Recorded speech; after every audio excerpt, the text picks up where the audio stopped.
Boa noite, estamos começando o programa Argumentando, que hoje traz o professor Perseu Aparício, reitor da Universidade Estadual do Amapá, vai conversar conosco naturalmente os assuntos da universidade. Comigo na conversa o José Alcolumbre, meu companheiro em todas as jornadas aqui pelo Argumentando, e você que vai certamente fazer conosco aqui o melhor aproveitamento desse momento. A gente volta já já.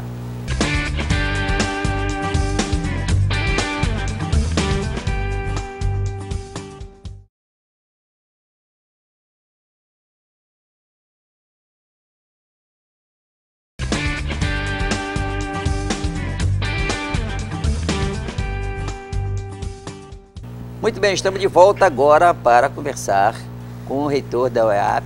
Prazer muito grande em tê-lo aqui, depois de um tempo que a gente vem tentando, né? Mas finalmente temos aqui o Aparício para conversar, o professor Aparício para conversar conosco. Primeiro eu quero dizer da minha vontade de entrevistar de muito tempo e agora a satisfação de tê-lo aqui na bancada com o telespectador. Eu que agradeço a oportunidade de bater um papo, né? Para falar sobre a universidade, ter a oportunidade de esclarecer muitos pontos que, porventura, não estejam esclarecidos para a comunidade. Pois é, o primeiro ponto, nós tivemos aqui, no mês passado, a presença do comando de greve da UEAP, onde tinha lá um movimento muito grande com relação a exigências que tinham que fazer ali, com relação a laboratórios, uma série de coisas. Essa greve, como é que você encarou essa greve? Como é que administrou essa questão? O pessoal ainda está em greve, quando voltar em agosto, volta para a sala de aula, ou como é que ficou? Eu encarei da melhor forma possível. Também sou professor da instituição, desde sua criação, do ano de 2007. Então eu vi a universidade crescer e vi o que ela cresceu, como ela cresceu e em que setores ela cresceu, assim como também deixei de ver aonde faltou investimento. Então, as reivindicações do comando de greve, elas são justas. A universidade fez 9 anos tem de 8 a 9 anos de criação e realmente deixou de avançar em alguns pontos. E um dos pontos é a infraestrutura. Claro que a nossa missão agora é tentar ouvir todos os interessados e tentar colocar em prática todas as ações que precisam ser necessárias para ser realizadas para sanar os problemas. Então, eu costumo falar que a greve, ela tem as consequências negativas e as positivas. As negativas é o atraso do calendário, a questão de a gente ter que fazer um esforço todo conjunto para que a gente possa rever toda a questão acadêmica. Mas a positiva são as reivindicações, que são justas. Questão de infraestrutura, questão de valorização do servidor. Acaba apoiando também a gestão. Com certeza, eu vejo as pressões como positivas. As reivindicações, se elas são justas, a gestão ela tem que encarar isso com bons olhos. E professor, uma das coisas que me marcou muito na entrevista que nós fizemos com o comando de greve da UEAP foi quanto eu me lembro claramente que ele disse assim: tem sala dentro da UEAP que chove mais dentro do que fora. Não tem condição de nós conseguirmos ensinar alguém naquele ambiente. Esses vazamentos foram sanados para que a greve tivesse cessada? O senhor concorda que a greve aconteceu basicamente por questões estruturais ou teve algum outro tema que não foi colocado às claras na questão da greve da UEAP? Não, eu concordo que a greve ela foi deflagrada por questões estruturais. Como eu disse, a universidade ela tem de 8 a 9 anos e ela praticamente tem a mesma estrutura física de quando ela iniciou. A universidade ela iniciou, se não me falha a memória, com 5 cursos, me corrijam se eu estiver errado, faz muito tempo já, e hoje nós temos 12 cursos, com a mesma estrutura. Então, a universidade expandiu o número de cursos, mas essa infraestrutura continuou a mesma, praticamente a mesma. Com o aluguel dos prédios, os nossos aluguéis foram feitos nas gestões passadas, que é claro que eu reconheço que cada reitor que passou pela universidade, foram 3 reitores anteriores, cumpriu seu papel da forma que se propôs a fazer. Mas é claro que problemas deixaram de ser resolvidos. E os problemas que deixaram de ser resolvidos ficaram para que essa gestão possa sanar. A questão do aluguel do prédio, que realmente ocorreu isso, a questão de problemas estruturais, foi identificado, a gente não tinha como identificar antes, que a gente assumiu a gestão no período de estação seca, quando iniciou a estação chuvosa que nós começamos a detectar os problemas. Quer dizer que agora não vai ter problema então, né? A chuva não vai cair dentro. É claro que o próximo ano isso não vai acontecer. Não vai acontecer. E até acontece o seguinte, o que aconteceu? Assim que nós assumimos a gestão, nós tivemos a preocupação de pequenos reparos na instituição. Nós fizemos um contrato de manutenção predial de forma emergencial. Só que o contrato ele a gente foi para questões que não foram previstas, como essa questão que estavam previstas em contrato de manutenção de prédio. E agora não, agora nós fizemos adaptações. Esse fato que o José se repetiu aconteceu no Campus 2. Campus 2, né? Que é um prédio que não é próprio da universidade. É um prédio que não é próprio. Como é que faz isso? É a universidade responsável para fazer essa recuperação? Não. Aí o dono do prédio, nós contactamos o dono do prédio fez essas correções de manutenção no prédio. Mas é claro que não é o ideal. A gente não quer ficar na universidade vivendo de apagar incêndios. Essa é a verdade. Mas é claro também que nós não vamos conseguir resolver o problema da universidade em 6 meses, em 1 ano. Ele falou que o comando de greve falou que tem falta de professor, tem falta de pessoal de apoio, está faltando uma porção de coisa nesse rumo para auxiliar a boa vontade do gestor principal, que é o reitor. O que acontece? A demanda de professores, como é que ela é feita na universidade? Os colegiados de cursos, antes do início de cada semestre letivo, eles precisam fazer o levantamento de que disciplinas serão ofertadas e quais disciplinas vão ter carência de professor. Essas carências, elas chegam no gestor para que o gestor possa tomar as providências necessárias. Então é assim que a administração funciona. É claro que nós temos cursos que são muito específicos, como as engenharias, engenharia florestal, engenharia de produção, que são profissionais muitas vezes difíceis de ser encontrados no mercado. Já aconteceu inúmeras vezes, inclusive antes da minha gestão, de abrir processo seletivo para esses professores e não ter nenhum inscrito, ou ter inscrito e não passarem no concurso. Isso também acaba por agravando a falta e retarda o ingresso dos professores. Então nós temos que abrir processos 2, 3 vezes às vezes para encontrar professor. É claro que nos últimos 3 anos, quando houve o concurso para professor efetivo, muitos desses problemas foram sanados. Hoje a falta de professores na universidade é mínima. O concurso público para professores e técnicos garantiu o maior número de professores comprometidos dentro da instituição. Não que os outros não fossem, mas agora com o tempo mais disponível para a universidade. Certo. Então nós vamos a um rápido intervalo, a gente volta já para continuar a conversa. Eu quero nessa volta, queria falar aí sobre alguns pontos, principalmente relativos ao futuro da universidade.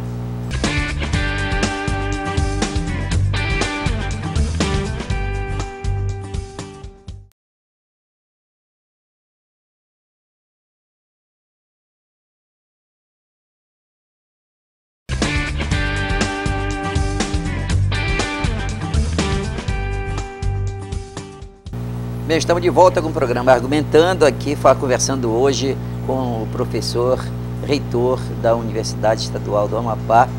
E, como eu disse no outro ponto, o futuro da universidade. Nós temos aí na JK uma área que foi cedida pela Ancel, não é, por doação mesmo, por parte do TAC, feito aí sobrou essa agrária, que é espetacular essa área para a Unifap. Até agora, da UEAP. Até agora a gente não viu nada acontecendo ali.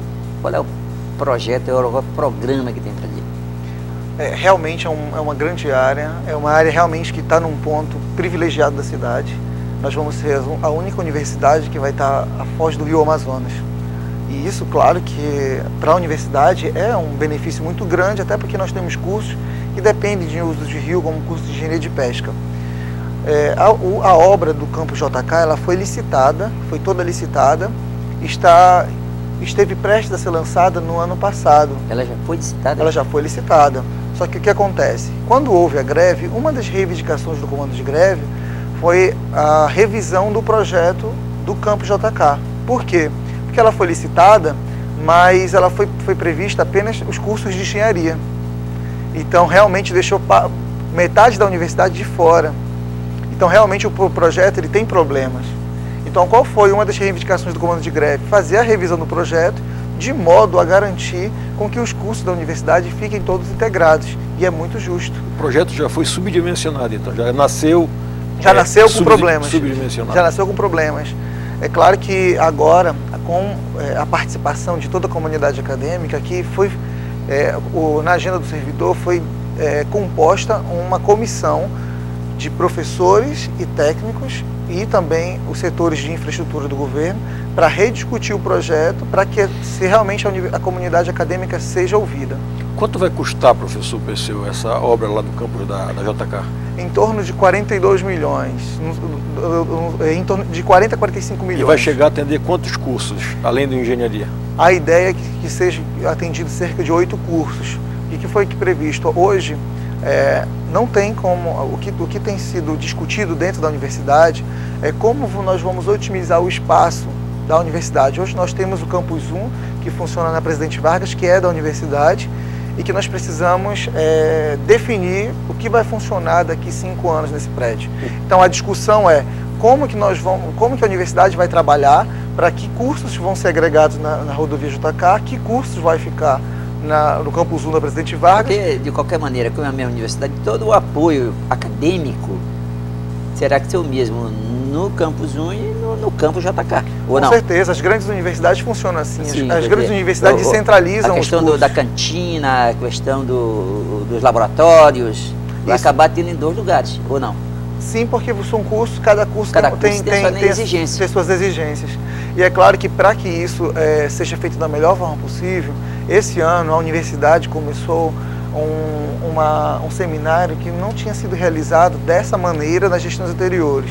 Nós estamos fazendo o nosso planejamento da universidade de modo que todos os atores sejam ouvidos. Nós fizemos um seminário com os técnicos, outro seminário com os professores, outro com os alunos e um seminário com a sociedade civil. Qual o objetivo do seminário? O objetivo é justamente planejar a universidade para os próximos 4 anos. Com a participação de todo mundo? Com a participação de todos. Inclusive da comunidade acadêmica? Inclusive da comunidade acadêmica, para que o documento seja um documento público com as demandas de toda a sociedade. E a partir dele nós vamos fazer o nosso plano a partir de 2016. O senhor falou em 5 anos, daqui a 5 anos, o senhor falou agora há pouco. A comunidade pode esperar uma UEAP nova, moderna, em 2020? Sim. Sim, na verdade, o grande desafio da universidade hoje é resgatar o que não foi, resgatar ou realizar o que deixou de ser feito anos atrás. O que acontece? Essa gestão que nós assumimos é a primeira realmente realizada por só professores e técnicos efetivos da instituição. Então, o nosso desafio é muito grande e é possível. Então, para que isso seja possível, para que em 2020 a universidade esteja mais consolidada, nós estamos fazendo justamente esse planejamento e fazendo justamente o nosso dever de casa, que é aumento do número de funcionários, como foi dito anteriormente. Hoje a lei 1301, se não me falha a memória, que dispõe sobre o quadro efetivo do pessoal da universidade, ela já está defasada. Hoje o número de funcionários que foi previsto naquela lei não é suficiente para atender a atual demanda da universidade. Então nós estamos trabalhando já para ampliar o número de concursados, para que em 2020 a gente tenha uma universidade diferente. O orçamento da universidade sempre é reclamado quando observa lá, na escala de dotações, o orçamento da universidade sempre é bem baixinho ali para a necessidade da universidade. Este ano não chega a 20 milhões. E como é que vocês conseguem administrar toda essa quantidade de problemas com esse recurso? Eu consigo, o meu ponto de vista... E tem professor pago pelo fundão lá da SEAD ou não? Não, tem. O que acontece? O que acontece na universidade, o meu ponto de vista de orçamento vai de encontro com o de muitos professores. Dentro da universidade a discussão é muito grande em questão de orçamento. Hoje o nosso orçamento, 18 milhões, comparado a outras grandes universidades, é muito baixo. Tem universidade que tem orçamento por mais de 100 milhões. A universidade deve ser grande, né? Isso, tem universidade que tem orçamento de 100 milhões, outras universidades têm orçamento de 50 milhões. Mas o que acontece hoje na universidade? O nosso problema é fazer... no meu ponto de vista, nós precisamos primeiro justificar esses 18 milhões. Desde sua criação, a universidade nunca executou os 18 milhões.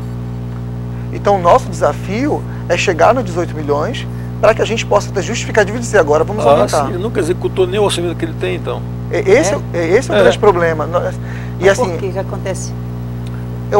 Na verdade, necessidades sem... na verdade, a falta de organização, eu vejo nesse ponto.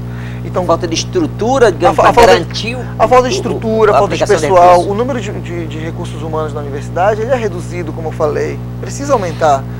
A gente precisa, na verdade, criar um mecanismo de aumentar a nossa efetividade mesmo de execução. Agora, na cabeça, a estrutura toda, ela está pronta. Tem o reitor, tem os vice-reitores, tem a Procuradoria Jurídica, tem os professores, quer dizer, toda essa está trabalhando. Onde é que está faltando gente? É no apoio?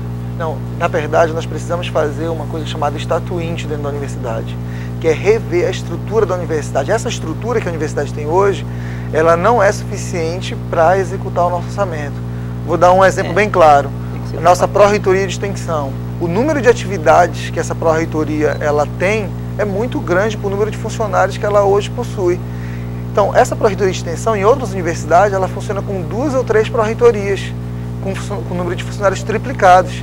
Então, a demanda, ela consegue ser executada de 3 pró-reitorias, a universidade tem uma. Então, a gente precisa fazer essa estatuinte, rediscutir a universidade. O número ótimo de pró-reitorias em grandes universidades varia de 6 a 10 pró-reitorias. Tem universidade que tem 15 pró-reitorias para executar todo o trabalho, e nós temos 4. É claro que agora a comunidade está puxando, o Conselho Universitário vai puxar a estatuinte ainda esse ano, para que esse ano a gente consiga rever a situação, para no ano que vem a gente estar com uma estrutura melhor. Muito bem, a gente vai para mais um rápido intervalo, mas a gente volta, e na volta, era bom te falar sobre essas questões do calendário, como é que é o calendário depois da greve, que a greve aconteceu. Perfeito. Isso. De volta já.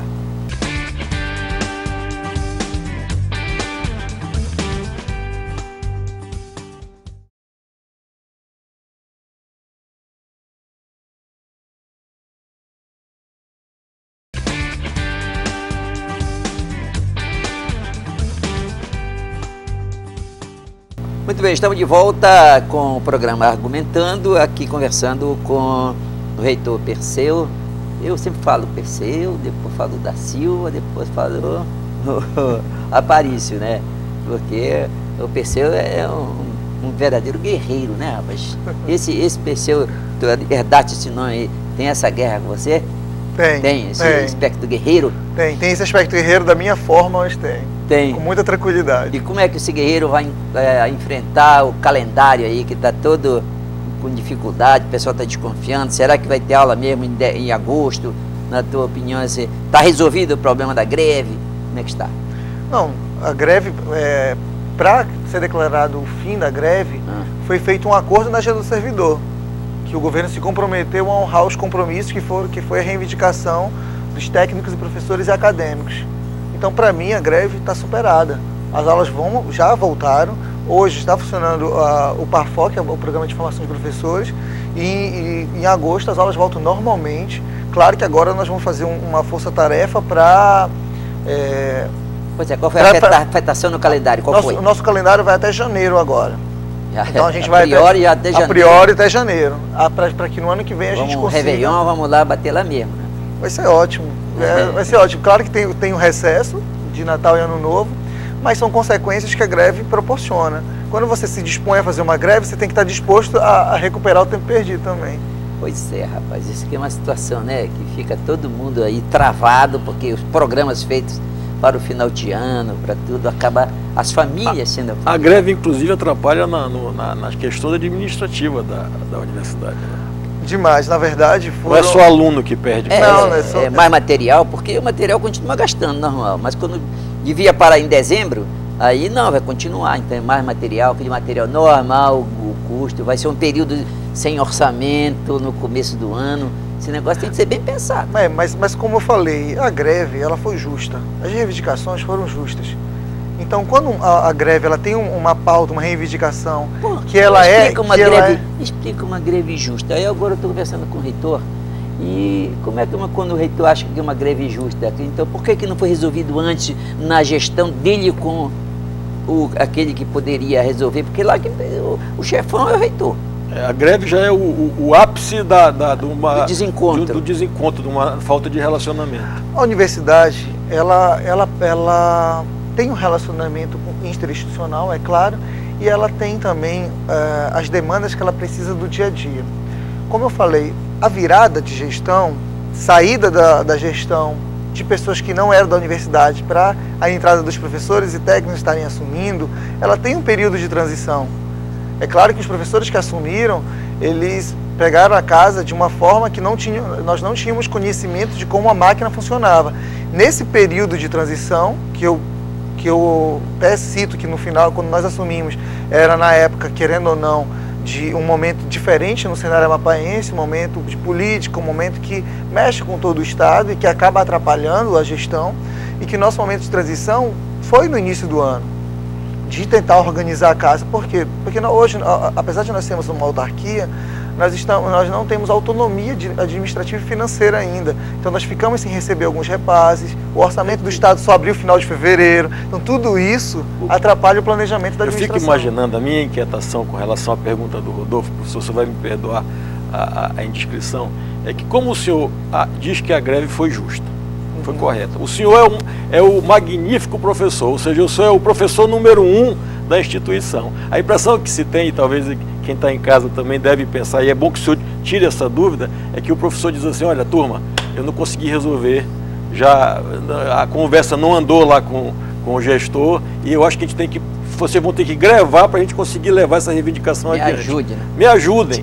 Porque essa é a imagem que me vem à cabeça quando o professor número 1 da instituição, é o magnífico professor, diz o seguinte, é justa a greve. Eu queria que o senhor explicasse essa relação. Entendi. E eu acho que a tua pergunta foi bem pertinente, que eu acho que a gente consegue esclarecer isso da melhor forma possível. Quando eu digo que ela é justa, porque, como eu falei, é em cima da autonomia administrativa financeira que eu falei. Por exemplo, a reivindicação era valorização dos técnicos, por exemplo. Os técnicos querem a aprovação do PCCR, que é o Plano de Cargos e Remuneração dos Técnicos. Hoje, a folha de pagamento ela não está na universidade. A folha de pagamento ela está no Estado ainda. Então, não é uma pauta que a universidade pode resolver. A universidade, por mais boa vontade que o gestor tenha de querer valorizar o servidor, de dar o aumento, de garantir os benefícios dos servidores, ela não tem essa autonomia. Ela não tem essa autonomia. Isso tem que ser diretamente com o governo do Estado. Isso não está projetado para resolver essa questão, para passar realmente para o orçamento da universidade? E aí isso é outra discussão que nós estamos trabalhando dentro da universidade. O dinheiro é o mesmo. Dinheiro é o mesmo. Não é? Quem está pagando só não sei por que a SEAD quer pagar uma coisa que poderia ser paga pela OEAP. Claro que a universidade tem interesse e quer trazer a folha de pagamento para a universidade, mas nós precisamos fazer um planejamento a longo prazo e um planejamento que seja justo. Se a folha de pagamento vir hoje para a universidade, por exemplo, a folha de pagamento da universidade gira em torno de, vou colocar em números inteiros, 14 milhões. É mensal? Anual. Ah, sim. 14 milhões anual. Se a gente traz a folha de pagamento hoje para a universidade, nós vamos ficar um bom tempo sem crescer, sem contratar. Não, então é melhor que a universidade se prepare para receber lá, tá o 18 mais a folha do orçamento, mais os 14. Não, mas aí nesse ponto, só que são 14 milhões para o cenário atual. Sim, se for, evidentemente. Então é muito melhor a universidade se planejar, como você falou no bloco passado. Existe falta de professores, existe falta de técnicos, então por que não agregar logo esses professores que estão faltando e esse número de técnicos que para garantir uma boa gestão até 2020 e depois traz a folha, que já vem com todo esse pessoal agregado. Quem é que faz os concursos lá hoje, atualmente? Quero fazer um concurso para professor de matemática. Quem que faz o concurso? Se for processo seletivo para temporário, a própria universidade faz. Se for efetivo, a gente faz uma contratação de uma empresa. Mas é a universidade que toma conta. É a universidade que toma conta. Não é a SEAD. Não, é a universidade. Então está pior do que eu pensava, que aí que misturou tudo. Aí misturou tudo. Não, misturou uma coisa e deixa a outra separada. Sim, mas é muito fácil. Eu contrato aqui para te pagar. Aí, mas beleza do céu. É claro que é uma discussão muito longa. Há muitos pontos de vista dentro da universidade. Há pontos de vista para trazer a folha imediatamente, há pontos de vista para que essa folha venha a médio prazo, a longo prazo. E qual é o seu ponto de vista em relação a isso? Tem que vir ou não tem que vir? Não tem que vir agora. O meu ponto de vista não tem que vir agora. A universidade, a gente precisa primeiro dar uma estrutura para a universidade, fazer a estatuinte que eu falei agora há pouco. Com a estatuinte nós vamos definir quais setores realmente a universidade vai precisar para os próximos 20 anos. Quando nós realizarmos a Estatuíte, nós vamos ter uma estimativa do real número de funcionários que a universidade vai precisar. Aí, daí em diante, a gente traz a folha. Isso não quer dizer que a universidade não tem que se preparar para receber a folha. Muito bem, eu fiquei aqui satisfeito com as informações. Tem também. coisa, eu tenho novidade para mim. No meu conceito, eu tenho novidade com relação à AP. Mas eu quero agradecer a presença do reitor, quero agradecer a participação do nosso telespectador e dizer para ele que também nós estamos nas redes sociais, não é? Que pode mandar opinião, pode sugestão, o que quiser mandar. WhatsApp, Facebook e as outras ferramentas que a gente tem na rede social. Então, fale com a gente. Está aí na tela para você saber como é que se comunica conosco. Siga com a Band.